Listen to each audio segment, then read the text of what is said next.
সকলোকে সুপ্ৰভাত জনাই নতুন এটা ভিডিঅ'লৈ আপোনালোক সকলোকে স্বাগতম জনাইছো। আশা কৰিছো নিশ্চয় আপোনালোক সকলো ভালে আছে, ভালে থাকক। আজি হৈছে ৭ জুলাই ৰাতিপুৱা কেইটামান গুৰুত্বপূৰ্ণ খবৰ আপোনালোকলৈ লৈ আহিছো। আপোনালোকে ভিডিঅ'টো শেষৰলৈকে চাব বুলি আশা কৰিছো। শেষত আপোনালোকৰ মন্তব্য কমেণ্টৰ জৰিয়তে জনাবলৈ নাপাহৰিব। আৰু এইখিনিতে আপোনালোকক এটা অনুৰোধ কৰিম, চেনেলটোলৈ আপোনালোক যিসকল নতুনকৈ আহিছে চেনেলটো ছাবস্ক্ৰাইব কৰাৰ লগতে কাষতে থকা বেল আইকনটো প্ৰেছ কৰি অল কৰি থব, যাতে নতুন এটা ভিডিঅ' দিয়াৰ লগে লগে আপোনালোকে আগতীয়াকৈ চাবলৈ পায়।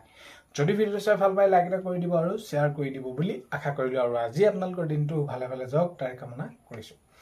এতিয়া আমি যদি চাওঁ তেনেহ'লে যিহেতু বিধানসভা বাজেট অধিৱেশন অনুষ্ঠিত হৈ গ'ল যোৱাকালিৰ পৰা, আৰু বিশেষকৈ আমি যি ভাবি আছিলোঁ যে বিধানসভা প্ৰথম দিনটোতে কোনসমূহ বিষয় আৰম্ভণি হ'ব বা কেনেকুৱা ধৰণৰ বিষয় উত্থাপন হ'ব, আৰু যিহেতু এতিয়া আমি ভাবি থকা মতে সেইখিনি কাৰ্যকৰী কৰিবনে, যিখিনি ক্ষেত্ৰত আমি ভাবি আছিলোঁ, যিদৰে আমি শিক্ষাৰ ক্ষেত্ৰত দিশটো যদি আমি চাওঁ, যিহেতু বিদ্যালয় প্ৰাধিকৰণ যিসমূহ ভেঞ্চাৰ বিদ্যালয় আছে, ভেঞ্চাৰ বিদ্যালয়সমূহ প্ৰাধিকৰণ, আপোনালোকে যদি চাই গুৰুদক্ষিণা, অংগনবাড়ী কৰ্মী সহায়িকাসকলৰ এককালীন বা অৰুণোদয় আঁচনি, তো বাৰু যি কি নহওক এই বিষয়খিনি আমি উত্থাপন হ'ব বুলি ভাবি আছিলোঁ, বা ভাবি থকা বুলি নহয়, এইখিনি উত্থাপন হ'বনে নহয়, কি হ'ব কি নহ'ব। আৰু যদি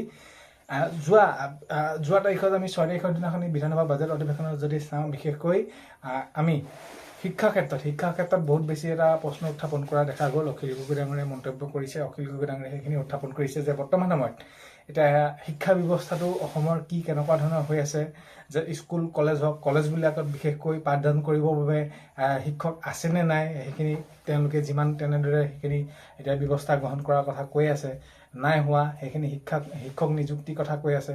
ছাত্ৰ ছাত্ৰীসকলে যিসমূহ সুবিধা পাব লাগে সেইখিনি পাইছে নাই, সেইখিনিও তেওঁলোকে মন্তব্য কৰিছে। তো এতিয়া বিশেষকৈ শিক্ষা দিশটোত অতি গুৰুত্ব সহকাৰে লোৱা দেখা গৈছে। আৰু আগন্তুক সময়ত যিহেতু এতিয়া আৰম্ভণি হৈছেহে, এতিয়া আগন্তুক সময়ত নিশ্চয় এই যি বিষয়টো, শিক্ষা বিষয়টো যিদৰে আমি ভাবি আছোঁ যে প্ৰাধিকৰণ হওক, গুৰুদক্ষিণা হওক, এককালীন, এইখিনি অংগনবাড়ী কৰ্মী সহায়িকাসকলৰ সেইখিনি এককালীন, তো আগন্তুক সময়ত নিশ্চয় সেইখিনি কি কৰিব, উত্থাপন কৰিব, বা এই বিষয়খিনি সমাধান কৰাৰ দিশে, সেইখিনি কাৰ্যকৰী কৰাৰ দিশে লৈ যাব, বা এইখিনি উত্থাপন কৰি সেইখিনি এটা ব্যৱস্থা গ্ৰহণ কৰিব। আৰু যিহেতু এতিয়া এই ক্ষেত্ৰত মাননীয় মুখ্যমন্ত্ৰী মহোদয়ে প্ৰতিশ্ৰুতি দিছিলে। আৰু যদি আমি চাওঁ তেনেহ'লে যোৱাকালি আমি মুখ্যমন্ত্ৰী মহোদয় বিধানসভাত উপস্থিত নাই, আৰু আগন্তুক সময়ত যিহেতু এতিয়া তেওঁ উপস্থিত থাকিব আৰু বিষয়সমূহ যিদৰে কাৰ্যকৰী কৰিম বুলি কৈছিলে নিশ্চয় কৰিব।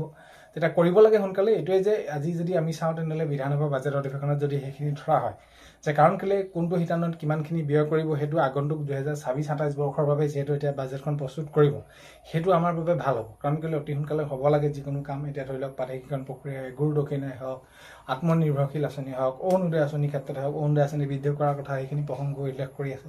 তো এই বিভিন্ন দিশসমূহ, আৰু বিশেষকৈ এতিয়া যি আমি যদি চাওঁ নিবনুৱাসকলক বিশেষ কিবা সংস্থাপন দিয়া, মহিলাসকলক নিজে স্বাৱলম্বী হোৱাৰ দিশে যি আত্মনিৰ্ভৰশীল আঁচনিৰ জৰিয়তে যুৱক যুৱতীসকলক সেইখিনি তেওঁলোকে কি কৰাৰ কথা কৈছে, যে 2 লাখ টকা দি তেওঁলোকে সেইখিনি তেওঁলোকক সহায় কৰাৰ কথা কৈছে। তো এইবিলাক, আৰু আগন্তুক সময়ত নিযুক্তি প্ৰসংগ কি কেনেদৰে কৰিব পাৰি, এতিয়া দেখা গ'ল সেইখিনি অখিল গগৈ ডাঙৰীয়াই মন্তব্য সেইখিনি দিছে, আৰু অখিল গগৈ ডাঙৰীয়াই সেইখিনি উত্থাপন কৰিছে যে কোনসমূহ বিষয়ে সেইখিনি আগন্তুক সময়ত কাৰ্যকৰী কৰিব লাগে। আৰু এটা কথা শিক্ষামন্ত্ৰী ডাঙৰীয়াই এইটো কথা কৈছে যে আমি যি নিযুক্তিৰ ক্ষেত্ৰত আমি সেইখিনি কাৰ্যকৰী কৰাৰ দিশে আমি আগবাঢ়িম, আৰু আমি কৰিবই লাগিব, আৰু শিক্ষক নিযুক্তি হ'বই এইখিনি ক্ষেত্ৰত কৈছে। তেতিয়া শিক্ষা ব্যৱস্থাটোক বিশেষকৈ গুৰুত্ব দিয়াৰ কথা কৈ আছে, আৰু আগন্তুক সময়তে গম পোৱা যাব। আৰু বহুতে আপোনালোকে এইটো সুধি আছিলে যে স্কুটিৰ ক্ষেত্ৰত কিবা ওলাব নেকি, যে যি আশা কৰ্মীসকলক স্কুটি দিয়াৰ কথা কৈছিলে সেইখিনি বিষয়ে কিবা আলোচনা হ'ব নহ'ব, এনেকুৱা ধৰণৰ আপোনালোকে মন্তব্য কৰি আছিলে। তো এই বিষয়টো আচলতে আগন্তুক সময়তহে গম পাব। কাৰণ কেলে এতিয়া যিহেতু বিধানসভা বাজেট অধিৱেশন যোৱাকালিৰ পৰা আৰম্ভ হৈছে, আৰু আগন্তুক সময়ত সকলোখিনি যিহেতু এতিয়া মাননীয় মুখ্যমন্ত্ৰী মহোদয় কোৱা অনুসৰি 21 দিনীয়াকৈ সেইখিনি হ'ব, আৰু তাতে সকলোখিনি কি হ'ব, ওলাব মানে কি কাৰ্যকৰী কৰাৰ দিশে সেইখিনি আগবাঢ়িব। তো আগন্তুক সময়ত গম পোৱা যাব, গম পালে আমি সকলোখিনি গমেই পাম।